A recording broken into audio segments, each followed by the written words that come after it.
यो भिडियो तपाईको लागि हो। यदि तपाईँ 2082 मा साँच्चीकै परिवर्तन गर्न चाहनुहुन्छ भने बाहिरी संसार परिवर्तन हुँदैन। परिवर्तन तपाईभित्र सुरु हुन्छ। आज हामी कुरा गर्दैछौँ किन तपाईले अबको वर्षमा केवल आफैमा केन्द्रित हुनु आवश्यक छ। आजको समयमा हामी सामाजिक सञ्जाल, समाचार, गसिप र अरूको रायले यति धेरै घेरिएका छौँ कि हामी आफैलाई बिर्सिन थाल्यौँ। प्रश्न गरौँ, नकहौँ, म किन हिजोको जस्तो छैन?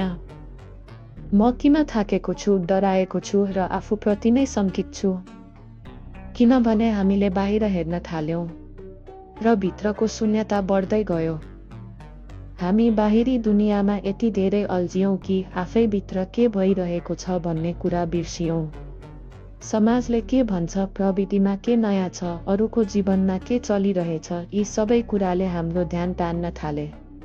तर त्यो ध्यान आफैमा नहुनाले हामीभित्र एक किसिमको खालीपन बस्न थाल्यो। त्यो शून्यता जुन हामी आफैले बनाएका हौँ, हामीले आफ्नै आत्मासँगको सम्बन्ध बिर्सिएका कारण। तर साँचो शक्ति भनेको बाहिर होइन, तपाईको भित्री आवाजमा लुकेको हुन्छ। जसरी समुद्रको गहिराईमा मोती हुन्छ, त्यसरी नै तपाईको भित्री चेतनामा तपाईको शक्ति लुकेको छ।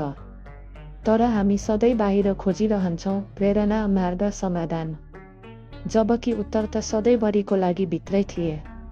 त्यो भित्री आवाज तपाईलाई हरेक दिन बोलाइरहेको हुन्छ, तर हामी यति धेरै व्यस्त छौँ कि त्यो आवाज सुन्ने समय नै छैन। त्यो आवाज जुन तपाईले लामो समयदेखि चिच्याइरहेको छ, मलाई सुन्नुस्, म परिवर्तन हुन चाहन्छु। हाम्रो आत्मा परिवर्तनको चाह राख्दछ, तर हामीले उसलाई मौन राखेका छौँ। हामी डराउँछौँ परिवर्तनबाट किनकि त्यसको अर्थ हुन्छ पुरानो स्वभाव छोड्नु, असहज अवस्थासँग सामना गर्नु। तर साँचो विकास सधैँ असहजताको बाटोबाट आउँछ। तपाईको ध्यान जहाँ जान्छ, तपाईको ऊर्जा त्यही जान्छ। यदि तपाईको ध्यान अरूको जीवनमा छ भने तपाईँ आफैको ऊर्जा गुमाइरहनु भएको छ। यदि तपाईँ दिनभर समाचार, ट्रेन्ड र तुलनामा हराइरहनु भएको छ भने तपाईँ आफ्नो चेतनाको नियन्त्रण गुमाउँदै हुनुहुन्छ। यस्तो ध्यानले तपाईलाई कमजोर बनाउँछ किनभने तपाईँ आफ्नो वास्तविकता आफै सिर्जना गर्न सक्नुहुन्न। यदि तपाईँ दिनभर अरूको जीवन, अरूको आलोचना वा नकारात्मक घटनामा केन्द्रित हुनुहुन्छ भने तपाईँ आफ्नो शक्ति बिस्तारै गुमाउँदै हुनुहुन्छ। तपाईको समय र ऊर्जा सीमित छन्। त्यसैले तपाईले त्यो ऊर्जा कहाँ खर्च गर्नुहुन्छ भन्ने कुरामा सजग हुनु जरुरी छ।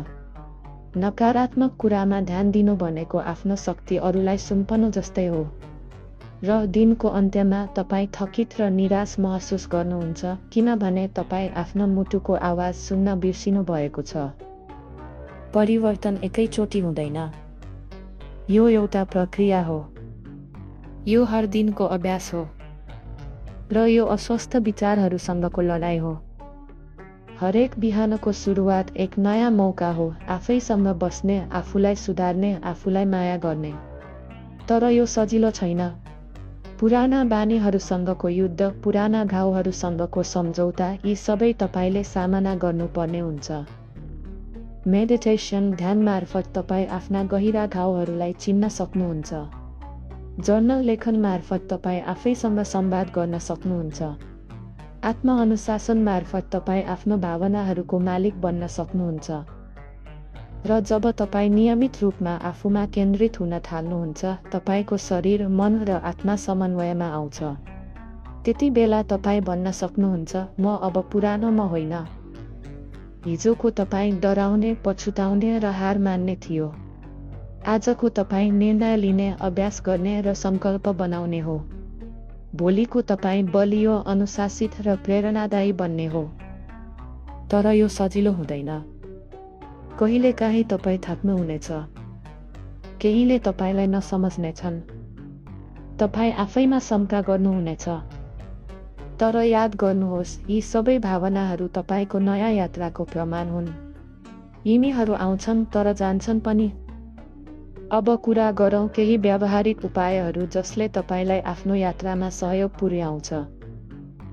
बिहान 1 घण्टा आफैलाई दिनुहोस्। ध्यान पुस्तक वा शान्त समय। सपना पूरा गर्ने पहिलो कदम भनेको आफ्नो दिनको सुरुवात आफैसँग शान्त र सकारात्मक तरिकामा गर्नु हो। बिहानको समय हाम्रो मानसिकता र दिनभरको ऊर्जा निर्धारण गर्ने समय हो। बिहानको समयलाई ध्यानका लागि प्रयोग गर्दा तपाईँ आफ्नो मानसिक शान्ति र मानसिक स्पष्टता बढाउन सक्नुहुन्छ।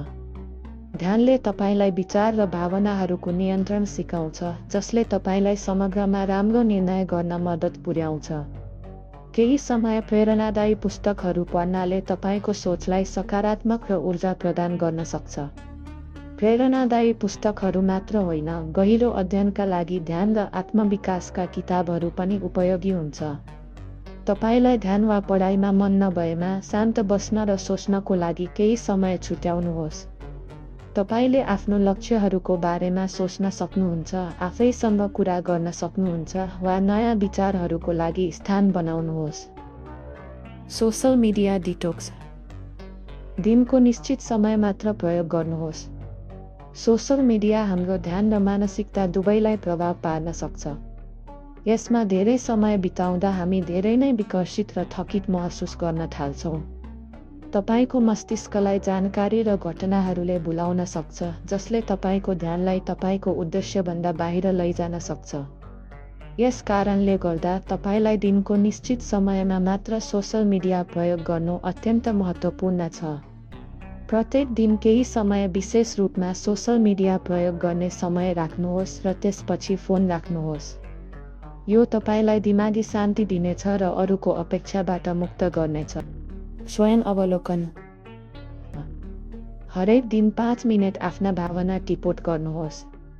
आफ्नो विचार र भावना लेख्नु तपाईँको मानसिक शान्तिको लागि एउटा शक्तिशाली अभ्यास हो।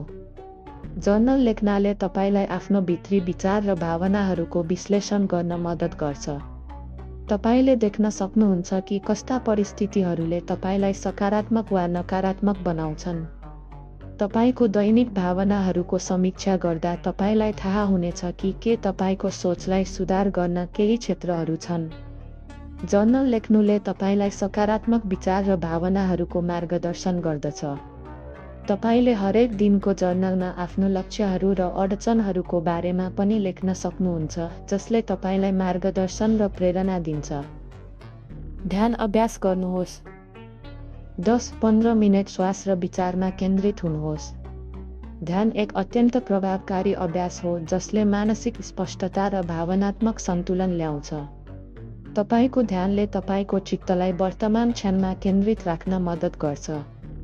जब तपाईँ 10-15 मिनेट ध्यान गर्नुहुन्छ, तपाईँको दिमाग विभिन्न विचारहरूले भरिन्छ, तर श्वासमा ध्यान केन्द्रित गर्दा तपाईँ ती विचारहरूलाई शान्त गर्न सक्नुहुन्छ। ध्यानले तपाईँलाई आन्तरिक शान्ति र संयम प्राप्त गर्न मद्दत गर्छ। तपाईँको ध्यानको अभ्यासले तनाव र चिन्तालाई कम गर्दै सकारात्मक सोच र भावनालाई बढावा दिन्छ। ध्यान नियमित गर्नाले तपाईँको मानसिक क्षमता र स्मरण शक्ति पनि बढ्न सक्छ, जसले तपाईँलाई अधिक सजग र ध्यानमा राख्न मद्दत गर्दछ। धन्यवाद सूची लेख्नुहोस्। दिनको अन्त्यमा 3 वटा कुरा लेख्नुहोस् जसका लागि धन्यवाद दिन सक्नुहुन्छ। धन्यवाद अभ्यास गर्नाले तपाईँलाई जीवनमा सकारात्मक र सन्तुष्ट बनाउन मद्दत पुर्याउँछ। हरेक दिनको अन्त्यमा 3 वटा कुरा लेख्नुहोस् जसका लागि तपाईँ आभारी हुनुहुन्छ। यी साधारण कुराहरू पनि हुन सक्छन्, जस्तै आजको राम्रो मौसम, राम्रो भोजन वा तपाईँको स्वास्थ्य। धन्यवाद सूचीले तपाईँलाई तपाईँको जीवनका सानो सानो खुसीलाई याद गर्न मद्दत गर्छ, जसले तपाईँलाई जीवनप्रति सकारात्मक दृष्टिकोण दिन्छ। धन्यवाद अभ्यासले तपाईँको मानसिक स्थिति सुधार्न र तनाव कम गर्न मद्दत गर्दछ। यसले तपाईँलाई जीवनको कडाइमा पनि सन्तुष्ट र शान्त राख्न सक्छ। अब प्रश्न उठ्छ, के हामी तयार छौँ परिवर्तनको यात्राका लागि? बिहान उठेर ध्यान गर्ने, आफ्नो विचारहरू लेख्ने, कृतज्ञता महसुस गर्ने, सोसल मिडिया सीमित गर्ने। यी सबै अभ्यासहरू साना लाग्न सक्छन्, तर यिनै अभ्यासहरूले तपाईँको चेतनालाई विस्तार गर्छन्, तपाईँलाई आफैको शक्ति सम्झाउँछन् र बिस्तारै तपाईँ परिवर्तन हुनुहुन्छ। भोलिको तपाईँ आजको तपाईँकै रोजाइ हो। जीवन भित्रबाट बनिन्छ, बाहिरबाट होइन। यदि तपाईँले बाहिरी दुनियाँ बदल्न चाहनुहुन्छ भने पहिले आफैलाई बदल्नुहोस्। आफ्नो भित्री आवाज सुन्नुहोस्। त्यो आवाज जुन प्रेम, शक्ति र ज्ञानले भरिएको छ। त्यसलाई सुनियो भने तपाईँलाई अरूको अनुमोदन चाहिँदैन। तपाईँ आत्मनिर्भर, शान्त र जागरुक बन्नुहुनेछ। 2082 तपाईँका लागि परिवर्तनको वर्ष हुन सक्छ, तर त्यो तपाईँको निर्णयले मात्र सम्भव हुन्छ। आफैमा केन्द्रित हुनुहोस्। आफ्नो शक्ति पहिचान गर्नुहोस् र दुनियाँले होइन, तपाईँले आफैलाई पुनः निर्माण गर्नुहोस्। साथीहरू, तपाईँको यात्रा कठिन होला, तर तपाईँ एक्लो हुनुहुन्न। इनिमा राइजिङ तपाईँसँगै छ हरेक कदममा। यदि तपाईँलाई यो भिडियो प्रेरणादायी लाग्यो भने लाइक, सेयर र सब्स्क्राइब गर्न नबिर्सनुहोस्। तपाईँको जीवन परिवर्तन गर्ने यात्रामा हामी सँगै हिँड्नेछौँ।